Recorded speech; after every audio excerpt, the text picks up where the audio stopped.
Hello friends, welcome back to ACS knowledge hub. आज का topic है इंडिया जो अभी लार्जेस्ट इकॉनमी बन चुकी है, फोर्थ लार्जेस्ट वर्ल्ड की। तो यही टॉपिक है आज का। जापान को सरपास किया इंडिया ने रिसेंटली। तो इंडिया ओवरटेक्स जापान। और इंडिया की जो नॉमिनल जीडीपी है वो अराउंड 4.1 से 4.2 ट्रिलियन के आसपास पहुंच चुकी है। और जो जापान की वो $4 ट्रिलियन पे है। और जो इसका कारण है किस वजह से इंडिया ओवरटेक कर पाए, क्योंकि इंडिया की जो रियल जीडीपी ग्रोथ है वो 7 to 8% रही है। और continuously India fastest growing economy रही है। और पीपीपी में इंडिया की जो रैंक है वो है थर्ड ग्लोबली। और जापान जो पीछे हुआ उसका स्लो ग्रोथ ट्रेजेक्ट्री एक रीज़न है, और उसकी एक रीज़न एजिंग पॉपुलेशन भी है। जो वर्ल्ड की टॉप 5 इकॉनमीज़ हैं उसमें से नंबर 1 पे है यूएसए, यूनाइटेड स्टेट्स, ये लार्जेस्ट ग्लोबल इकॉनमी है। सेकंड नंबर पे चाइना, ये सेकंड लार्जेस्ट इकॉनमी है, और ये इकॉनमी बन पाई है मैन्युफैक्चरिंग ऑफ के कारण। और जर्मनी है आपकी थर्ड नंबर पे, यूरोप की कंट्री है। और इंडिया अब फोर्थ नंबर पे आ चुका है जापान को पीछे करके। ये फास्टेस्ट ग्रोइंग मेजर इकॉनमी है, और जापान एडवांस डेवलप्ड नेशन है, ये फिफ्थ नंबर पे है। नेक्स्ट जानते हैं जीडीपी और पीपीपी में क्या रैंक है इंडिया की। इंडिया की जो करेंसी है यूएस डॉलर एक्सचेंज रेट में काउंट होती है। अगर आप उसको जीडीपी काउंट करते हैं तो यूएस डॉलर में आती है, वो फोर्थ नंबर पे है ग्लोबल ट्रेड और फिनेंस के कारण। और जो पीपीपी होती है इसको बोलते हैं परचेजिंग पावर पैरिटी। इसमें इंडिया थर्ड नंबर पे है। इसमें जो चेक करा जाता है वो लिविंग स्टैंडर्ड्स और वेलफेयर चेक किए जाते हैं कि आप किसी भी कंट्री में कितने रुपए में कौन सी चीज़ें खरीद सकते हैं। तो उस कंट्री में रहने में जो कॉस्ट लगती है उसको एक्चुअली परचेजिंग पावर पैरिटी बोलते हैं। और जो वर्ल्ड की इकॉनमी काउंट करी जाती है जीडीपी के अकॉर्डिंग, नॉमिनल जीडीपी में, उसको बोलते हैं, जो रैंकिंग बनती है वो ग्लोबली ही बनती है। इंडिया फोर्थ पोजीशन पे कैसे आया? इसके जो कारण रहे हैं, सबसे पहले है sustain high growth. Fastest growing major economy India की। और बेसिकली जो इंडिया की इकॉनमी जो ग्रोथ होती है वो बेसिकली डोमेस्टिक डिमांड से है, क्योंकि इंडिया की पॉपुलेशन सबसे ज़्यादा है वर्ल्ड में। तो डोमेस्टिक डिमांड ही इतनी ज़्यादा है कि इंडिया की जो ग्रोथ है जीडीपी की वो नॉर्मली 4 to 5% डोमेस्टिकली ही हो जाती है। बाकी एक्सटर्नल फैक्टर्स होते हैं। सेकंड फैक्टर है स्ट्रक्चरल रिफॉर्म, जैसे जीएसटी आया था, आईबीसी, इंसॉल्वेंसी, बैंक्रप्सी कोड, फिर डिजिटल इंफ्रास्ट्रक्चर के बारे में जो ट्रांसफॉर्मेशन लिया गया है। तो ये सब भी कारण रहा है इंडिया को फोर्थ पोजीशन पे लाने पे। तीसरा आपको मैंने को बताया था डेमोग्राफिक डिविडेंड। मतलब जो इंडिया की जो पॉपुलेशन है वो 28 मीडियन एज है, मतलब यहाँ पे सबसे ज़्यादा वर्किंग पॉपुलेशन है और प्रोडक्टिव वर्कफोर्स है। ये भी बहुत ही मेन कारण होता है किसी भी कंट्री की ग्रोथ पे। और जो इंडिया की सस्टेन हाई ग्रोथ स्ट्रेटजी रही है वो डोमेस्टिक डिमांड, जैसे मिडिल क्लास जो है उसका कंजप्शन बढ़ रहा है आपका धीरे धीरे, और अर्बनाइजेशन हो रहा है, और आपका कंज्यूमर जो कॉन्फिडेंस वो स्ट्रेंथनिंग हो रहा है धीरे धीरे, प्रोडक्ट्स और ज़्यादा बन रहे हैं, मैन्युफैक्चरिंग भी बढ़ रही है इंडिया की धीरे धीरे। तो ये सब कारण रहे हैं। और सर्विस सेक्टर में ऑलरेडी इंडिया काफ़ी आगे था, तो आईटी सॉफ्टवेयर सर्विसेज तो ऑलरेडी इंडिया पहले से करते आ रहा है। फिनेंशियल सर्विसेज में ग्रोथ रही है, और प्रोफेशनल सर्विसेज बूम कर रहे हैं, जैसे आपके डॉक्टर्स, इंजीनियर्स, ये सारे। जो स्ट्रक्चरल इकोनॉमिक रिफॉर्म जो इंडिया ने करा है इसके कारण भी इंडिया की जो ग्रोथ है वो बढ़ती रह रही है। जैसे जीएसटी इम्प्लीमेंटेशन हुआ था, इससे यूनिफाइड नेशनल मार्केट वो बन चुका है, सिंप्लीफाइड टैक्सेशन हो चुका है। और इंसॉल्वेंसी बैंक्रप्सी कोड आपके बारे में बता ही चुका मैं, इससे फास्टर रेजोल्यूशन होता है, क्रेडिटर को कॉन्फिडेंस आता है इकोनॉमी में इन्वेस्ट करने के लिए। और डिजिटल पब्लिक इंफ्रास्ट्रक्चर, जैसे यूपीआई आया है, यूपीआई सभी लोग यूज़ कर रहे हैं। आधार हो गया, डीबीटी जो डायरेक्ट बेनिफिट ट्रांसफ़र है, जो सब्सिडीज़ आती हैं आपके डीबीटी के अकॉर्डिंग। तो ये सब स्ट्रक्चरल इकोनॉमिक रिफॉर्म है जिससे इंडिया की इकोनॉमी ग्रोथ हो रही है। इंडिया का डेमोग्राफिक डिविडेंड 28 मिलियन एज है, मैंने आपको बताया था। वर्किंग एज पॉपुलेशन अराउंड 65% है इंडिया में। तो ये लार्जेस्ट वर्किंग एज पॉपुलेशन है। अगर आप ऑल ओवर वर्ल्ड में किसी भी कंट्री को देखोगे तो ये सबसे लार्जेस्ट वर्किंग एज पॉपुलेशन है जो इकोनॉमी ग्रोथ को ड्राइव करता है। अब मैन्युफैक्चरिंग और इंफ्रास्ट्रक्चर के लिए भी गवर्नमेंट ने काफ़ी पुश किया है। इसमें जैसे पीएलआई स्कीम आई थी एक गवर्नमेंट की, प्रोडक्शन लिंक्ड इंसेंटिविंग स्कीम, ये 14 सेक्टर को बूस्ट करता है, डोमेस्टिक मैन्युफैक्चरिंग कैपेबिलिटी बढ़ाता है। सेकंड है कैपिटल एक्सपेंडिचर। गवर्नमेंट ने काफ़ी सालों से कैपिटल एक्सपेंडिचर को इंक्रीज किया है, तो इससे भी इंफ्रास्ट्रक्चर डेवलपमेंट हुआ है, जैसे रोड्स बने हैं, रेलवेज बने हैं। रिसेंटली अभी आपके नेशनल एक्सप्रेसवे बन रहे हैं, हाईवेज बन रहे हैं, आपका अभी अभी बुलेट ट्रेन का प्रोजेक्ट चल रहा है, मेट्रोज बड़े हैं। तो ये सब आपके कैपिटल एक्सपेंडिचर में आते हैं और इससे ग्रोथ होती है किसी भी कंट्री की। पोर्ट्स आपके डेवलप हो रहे हैं, नए नए पोर्ट्स बने हैं, जो जितने भी सामान होते हैं कंट्री के वो एक्सपोर्ट होते हैं पोर्ट्स के थ्रू, शिप्स से। और लॉजिस्टिक कॉस्ट रिडक्शन भी एक कारण है जो पुश करता है मैन्युफैक्चरिंग को। जैसे आपने सामान इंडिया में बनाया तो आपको फॉरेन में भेजना होता है, एक्सपोर्ट करना होता है, आप बेचोगे तो उसकी लॉजिस्टिक कॉस्ट जितनी कम होगी उतना ज़्यादा कंट्री की ग्रोथ बढ़ेगी, क्योंकि इसमें बहुत ज़्यादा लॉसेज होते हैं। आपको लॉजिस्टिक कॉस्ट जो ऐड होती है वो अननेसेसरी होती है, तो उसको मिनिमाइज किया जाता है किसी भी कंपनी में या कंट्री में ग्रोथ को बढ़ाने के लिए। तो ये पहले 14% होता था, जो लॉजिस्टिक पॉलिसी जो टारगेट किया है 14 से 8% के लिए रखा है, कि जो पहले लॉजिस्टिक कॉस्ट में जैसे 14% के लगभग कॉस्ट आती, तो 8% के लिए टारगेट रखा है जीडीपी का लॉजिस्टिक कॉस्ट में। अब एक्सटर्नल फैक्टर जो कंट्रीब्यूट कर रहे हैं इंडिया की ग्रोथ के लिए, जैसे जापान के चैलेंजेस बहुत सारे होते हैं, क्योंकि वो इनकी इकोनॉमिक ग्रोथ स्लो हो चुकी है और पॉपुलेशन लगातार आपकी इनकी बढ़ रही है, तो ये इनके चैलेंजेस हैं ग्रोथ में जीडीपी को बढ़ाने के लिए। वर्क फोर्स पार्टिसिपेशन कम हो रहा है इनका, बर्थ रेट डिक्रीज हो चुका है, लॉन्ग टर्म ग्रोथ इम्पैक्ट होती है इससे। और जो करेंसी इम्पैक्ट हुआ है, जापान का जो येन है वो अफेक्ट हुआ है, नॉमिनल जीडीपी वैल्यूएशन में वीक हुआ है, एक्सचेंज रेट में फ्लक्चुएशन काफ़ी रहे हैं, और रिलेटिव स्ट्रेंथ हुआ है इंडियन रुपी आपके येन के कंपेयर में। अब ये जो माइलस्टोन इंडिया ने अचीव किया है, इसके जो कारण है वो है डिप्लोमेटिक इम्पैक्ट। जैसे इंडिया ने डिप्लोमेसी में आप जैसे वो कर सकते हैं, जैसे यूरोप से इंडिया का फ्री ट्रेड एग्रीमेंट साइन हुआ ब्रिटेन से, फिर हम और भी कंट्री से ट्राई कर रहे हैं फ्री ट्रेड एग्रीमेंट के लिए। तो trade negotiation continuously India work करे जा रहा है। यूएस से भी अभी ट्रेड वो ट्रेड बढ़ाने की कोशिश की जा रही है, फ्री ट्रेड को बढ़ाने की कोशिश की जा रही है, पर उसमें अभी इंडिया को सफलता नहीं मिल पाई है। बाकी इन्वेस्टर का कॉन्फिडेंस बढ़ाना, इन्वेस्टमेंट लाना कंटिन्यूसली कंट्री में, ये बहुत ही बड़ा फैक्टर होता है। फॉरेन डायरेक्ट इन्वेस्टमेंट एफडीआई, इससे किसी भी कंट्री की ग्रोथ रेट काफ़ी बढ़ती है और कंट्री में भरोसा भी बना रहता है बड़े बड़े इन्वेस्टर्स का। बाकी फिजिकल कैपेसिटी आपका एक कारण रहता है, high resources for welfare program और इंफ्रास्ट्रक्चर डेवलपमेंट, जैसे हाईवेज वगैरह बन रहे हैं तो इकोनॉमिक डेवलपमेंट में काम करता है। बाकी आईएमएफ वर्ल्ड बैंक की रैंकिंग भी आ चुकी है, ये भी पॉजिटिव ग्रोथ दिखाते हैं इंडिया को। G20 में डिसीजन मेकिंग भी इंडिया का काफ़ी ज़्यादा कंट्रोल बढ़ चुका है। अब डोमेस्टिकली क्या क्या इम्पैक्ट पड़े हैं जो इंडिया को ग्रोथ में सस्टेन कर रहा है।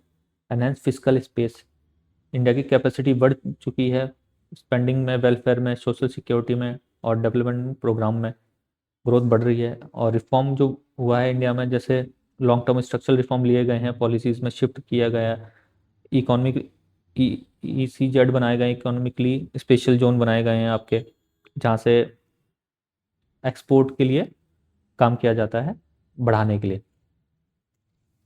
बाकी इंफ्रास्ट्रक्चर भी एक्सपेंशन हो रहा है, नए नए हाईवेज ब्रिजेस बन रहे हैं और ट्रेन के डेडिकेटेड फ्रेट कॉरिडोर बना है। ये इंफ्रास्ट्रक्चर को बढ़ाता है और ग्रोथ में हेल्प करता है। अब लिमिटेशंस क्या क्या हैं, चैलेंजेस क्या क्या हैं इसमें इंडिया के, कि जो ग्रोथ तो बढ़ी है, इंडिया की जीडीपी बढ़ रही है, बट इसके चैलेंजेस क्या क्या होता है। इंडिया का लो पर कैपिटा इनकम, इंडिया की जीडीपी भले ही बढ़ रही है बट जो पर कैपिटा इनकम है वो इंडिया की बहुत कम है। जो एडवांस इकोनॉमी है उनके कंपेयर में इंडिया की जो ग्रोथ है, जो पर कैपिटा इनकम जिसे बोला जाता है, पर कैपिटा इनकम उसको बोलते हैं जैसे सभी कंट्रीज को, पूरी एक जैसे इंडिया है, इंडिया की टोटल जीडीपी को उसके पॉपुलेशन से डिवाइड करेंगे तो पर कैपिटा इनकम निकलती है। तो एक्चुअल जीडीपी काफ़ी हाई हो सकती है बट पर कैपिटा इनकम बहुत लो है। तो इसमें इनइक्वालिटीज़ दिखती हैं कि जो अमीर है वो बहुत अमीर है और जो गरीब है वो बहुत गरीब है। तो ये स्ट्रक्चरल कुछ लिमिटेशंस हैं, चैलेंजेस हैं जो इंडिया को, हर्डल्स हैं ये इंडिया की, जो इसको ओवरकम करनी पड़ेगी, तभी रियल वे में इंडिया को ग्रोथ बोला जा सकता है, इंडिया की डेवलपमेंट बोला जा सकता है। एम्प्लॉयमेंट चैलेंजेस हैं, आजकल आप देखते हैं एम्प्लॉयमेंट के बहुत ही ज़्यादा प्रॉब्लम आ चुकी है, क्योंकि एम्प्लॉयमेंट मिल नहीं रहा है किसी को भी, तो जॉबलेस ग्रोथ है ये, तो क्वालिटी एम्प्लॉयमेंट इश्यूज आते हैं इससे। तो लोगों की पर कैपिटा इनकम भी इसी वजह से गिर रही है, क्योंकि सभी के पास जॉब नहीं है। इसके कारण ये भी हो सकते हैं कि आपके स्किल डेवलपमेंट पे उस लेवल पे काम नहीं किया गया है, या अदर फैक्टर भी हो सकते हैं, बट ये एक रियल इश्यूज है इंडिया में आज के टाइम पे एम्प्लॉयमेंट का। ये इनइक्वलिटीज एंड इनफॉर्मेलिटीज आपको मैंने बताया, जो इनकम गैप होता है वो वाइड हो जाता है, बढ़ता रहता है, अमीर और अमीर बनता रहेगा और गरीब गरीब होता रहेगा।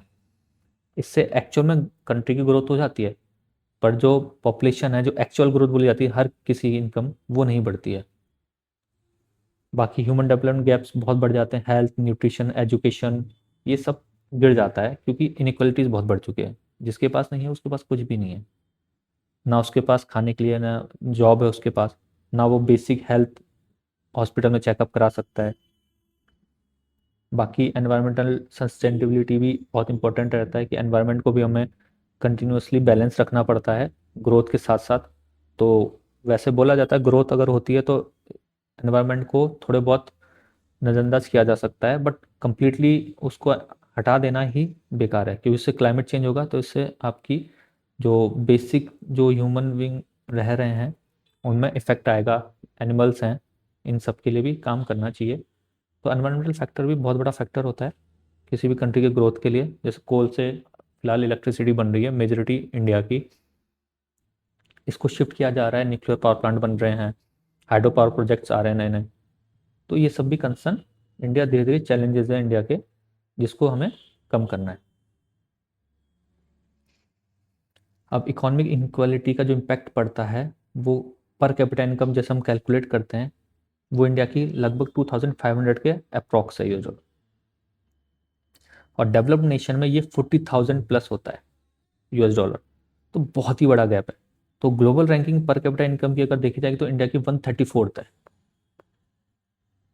जबकि हम जीडीपी में बोलते हैं इंडिया फोर्थ लार्जेस्ट इकोनॉमी बन चुका है, पर कैपिटा इनकम में आप देखिए कितना पीछे रह चुका है। तो रियल ग्रोथ आप उससे कह नहीं सकते जब तक पर कैपिटा इनकम नहीं बढ़ती है। ये लार्जेस्ट जीडीपी हो सकती है, बट इससे हाईली इंडिविजुअल लिविंग स्टैंडर्ड बढ़ने का हम कह नहीं सकते कि स्टैंडर्ड भी लोगों का बढ़ा है, एक्चुअल में गिरा है। भले ही रैंक बढ़ी है इंडिया की जीडीपी के, क्योंकि इनकम इनइक्वलिटीज बढ़ चुकी है बहुत ज़्यादा। इसके बहुत सारे कंसर्न्स होते हैं, मेजर कंसर्न्स है सोशल अनरेस्ट, कॉन्फ्लिक्ट बढ़ देंगे आपके, जैसे जैसे इनइक्वलिटी बढ़ती रहेगी, सोशल मोबिलिटी रिड्यूस होगी, एनवायरमेंटल डिग्रेडेशन होगा, पॉवर्टी बढ़ेगी, डिप्राइवेशन होगा, ह्यूमन डेवलपमेंट नहीं हो पाएगा, प्रॉपर हिंडर करता है, पॉलिटिकल इंस्टेबिलिटी रहती है, और इकोनॉमिक ग्रोथ भी रिड्यूस होती है पर कैपिटा इनकम बेसिस पे। धीरे धीरे एक टाइम बाद ग्रोथ नहीं बढ़ेगी। अब एम्प्लॉयमेंट और इक्वलिटी कंसर्न्स के बारे में थोड़ा जान लेते हैं। जॉबलेस ग्रोथ है ये, क्योंकि किसी को जॉब मिल नहीं रही है, और मिल रही है तो बहुत ही कम पे स्केल पे मिल रही है, सैलरीज बहुत कम हो चुकी हैं। गवर्नमेंट सेक्टर में भले ही आपकी सैलरी बढ़ रही है, क्योंकि 7th पे कमीशन, 8th पे कमीशन आ रहा है, but in private sector 10 to 15 years में कोई भी एक्चुअल ग्रोथ नहीं दिखी है। इवन जो आपका फिनेंशियल हर साल जो आपकी इन्फ्लेशन होता है, वो भी अगर एक्चुअल में उसको ऐड करेंगे आप ग्रोथ में, तो इंडिया की एक्चुअल में जो इनकम है वो गिरी है। और इनफॉर्मल सेक्टर बढ़ते जा रहा है, 80% वर्कफोर्स आपकी इनफॉर्मल सेक्टर में है, क्योंकि इनफॉर्मल सेक्टर को सबसे बड़ा इश्यूज है, इसमें कोई सोशल सिक्योरिटी नहीं होती है। तो मेजर से major majority of the population हमेशा फॉर्मल सेक्टर में रहनी चाहिए, उसमें सोशल सिक्योरिटी रहती है, बेसिक बेनिफिट्स भी मिलते हैं हेल्थ एंड अदर्स चीज़ के। और जो ये इनफॉर्मल सेक्टर होता है इसमें बहुत ही ज़्यादा काम कराया जाता है, और उस लेवल पे सैलरी भी नहीं मिलती, और बाकी सोशल सिक्योरिटीज़ भी नहीं रहती हैं। स्किल मिसमैच है, एजुकेशन सिस्टम अलाइन नहीं है इंडस्ट्री की रिक्वायरमेंट के अकॉर्डिंग। इंडस्ट्री की रिक्वायरमेंट अलग है, एजुकेशन सिस्टम एकदम अलग है, एग्जाम्स होते हैं, पेपर होते हैं पढ़ाने के लिए, पर इसमें स्किल पे कोई काम नहीं किया जाता है। बाकी रीजनल डिस्पैरिटीज़ हैं इंडिया के अलग अलग सेक्टर्स में, अनइवन डेवलपमेंट है अक्रॉस स्टेट, अर्बन और रूरल डिवाइड बहुत ज़्यादा है। आप किसी गांव में, जो विलेजेस में चले जाइए, वहाँ पर एम्प्लॉयमेंट के नाम पे कुछ भी नहीं है। वही अगर शहर में आते हैं, बड़े बड़े जैसे जैसे मेट्रो सिटीज़ में आते हैं, वहाँ एम्प्लॉयमेंट है, पर वहाँ पे फिर आपके खर्च भी उतने ज़्यादा हैं। तो ओवरऑल पर कैपिटा इनकम जब तक बढ़ेगा नहीं, तब तक एक्चुअल ग्रोथ नहीं मानी जाएगी। अब ह्यूमन डेवलपमेंट के चैलेंजेस क्या क्या हैं? एजुकेशन गैप बढ़ जाएगा, क्वालिटी कंसर्न है, ड्रॉप आउट रेट्स बढ़ेंगे, और जो लर्निंग आउटकम है वो बिलो पोटेंशियल रहेगा। बाकी हेल्थ इंफ्रास्ट्रक्चर में डॉक्टर पेशेंट का रेशियो भी बहुत ही कम है इंडिया में, अगर आप फॉरेन के कंपेयर करते हैं फॉरेन से। और मैटरनल मोर्टेलिटी रेट, माल न्यूट्रिशन, ये सब इंडिया में ज़्यादा है। बाकी नेशनल सिक्योरिटी इंडिया में चलता है, आपका मिड डे मील जो चल रहा है प्रोग्राम, उससे काफ़ी सपोर्ट मिला है इंडिया के पॉपुलेशन को, बच्चों के लिए। बट फिर भी वो इतना अभी सफिशिएंट नहीं हुआ है कि क्वालिटी फूड उनको प्रोवाइड किया जा सके। तो इससे स्टंटिंग, वेस्टिंग अमंग चिल्ड्रन और फूड सिक्योरिटी चैलेंज अभी भी बने हुए हैं। अब थर्ड लार्जेस्ट इकोनॉमी बनने के लिए इंडिया का पाथ क्या रहेगा, इसके बारे में जानते हैं। इंडिया फोर्थ लार्जेस्ट इकोनॉमी बनी चुका है 2024 में, जैसा आपको बता रहा हूँ। और 2026 में अगर इंडिया की ग्रोथ 7+ % रहती है, तो इंडिया 2028 में, 2028 में लगभग जर्मनी के बराबर पहुंच जाएगा। अभी जर्मनी है थर्ड नंबर पे, और 2030 में इंडिया जर्मनी को सरपास कर जाएगा, थर्ड लार्जेस्ट इकोनॉमी बन जाएगा। अभी अनुमान है इस चीज़ का। और इसको अचीव करने के लिए इंडिया को मेंटेन करना पड़ेगा एटलीस्ट 6.5% की ग्रोथ रेट हर साल। इससे ऊपर ही हो तो ही हो पाएगा, कम हो जाएगी तो थर्ड लार्जेस्ट इकोनॉमी नहीं बन पाएगा। एटलीस्ट मिनिमम है, इससे 6.5% से ऊपर ही ग्रोथ रेट इंडिया का हर साल रहना चाहिए, और इंश्योर होनी चाहिए मैक्रोइकोनॉमिक स्टेबिलिटी भी। अब कंटिन्यूस ग्रोथ की कंडीशन होती है, सस्टेन ग्रोथ होनी चाहिए 6.5% की एनुअली। आपको होता है स्ट्रक्चरल रिफॉर्म जो है, labour, land, agriculture reform, ease of doing business improvement होना चाहिए। ये इंडिया की ग्रोथ में फर्क करेगा। और मैक्रो इकोनॉमिक स्टेबिलिटी बनी रहनी चाहिए, वॉर कॉन्फ्लिक्ट्स कम से कम होने चाहिए, ना ही हो तो बेटर होता है किसी भी कंट्री के लिए, ग्रोथ के लिए। इन्फ्लेशन में को कंट्रोल में रखना जरूरी है, और फिजिकल डेफिसिट को कंट्रोल में रखना, करंट अकाउंट बैलेंस जो होता है उसको भी कंट्रोल में रखना बहुत ही ज़्यादा इंपॉर्टेंट है फिलहाल इंडिया के लिए। अब आपके सैम्पल क्वेश्चंस हैं, कुछ GS3 में आते हैं और एसए के लिए, जो आप लिख सकते हैं, ट्राई भी कर सकते हैं। बाकी ये क्वेश्चन आने के चांसेस भी हैं एग्जाम में। जैसे GS3 में 10 to 15 मार्क्स का क्वेश्चन बनता है, India has emerge as the world fourth largest economy, examine the factor responsible and critically analyse the challenges that remain. ये आप को पढ़ के आप इसका आंसर लिख सकते हैं, और ऐसे पूछने का चांसेस भी ज़्यादा है इस चीज़ के प्रेजेंट टाइम पे। और ऐसे का टॉपिक काफ़ी अलग अलग भी रह सकता है, बट आप नॉर्मली इसी के अराउंड रहेगा, economic size alone does not translate into human development. ये आ भी चुके हैं, यहाँ से आ भी सकते हैं, तो आप इसको ट्राई करिएगा। कंक्लूजन क्या निकलता है GDP का, कि इंडिया की जो emergence of world fourth largest economy, ये एक्चुअल में रिफ्लेक्ट नहीं करती मैक्रो इकोनॉमिक रेजिलियंस को, रिफॉर्म मोमेंटम को। ये जरूर है कि इकोनॉमिक सक्सेस मिली है इंडिया को, पर इंक्लूसिव ग्रोथ, एम्प्लॉयमेंट जनरेशन और ह्यूमन डेवलपमेंट, ये तीनों में इंडिया अभी भी काफ़ी पीछे है। आप यूरोपियन कंट्रीज ले लीजिए, US हो गया और ऑस्ट्रेलिया वगैरह, इनसे बहुत पीछे है अभी। तो चैलेंजेस बने रहेंगे। कंटिन्यूस ग्रोथ के लिए हमें कन्वर्ट करना पड़ेगा इकोनॉमिक स्केल को, social welfare remains India central challenges. तो आप कनेक्टेड रहिए, and thank you. Next lecture अब बाद में पढ़ेंगे। Thank you.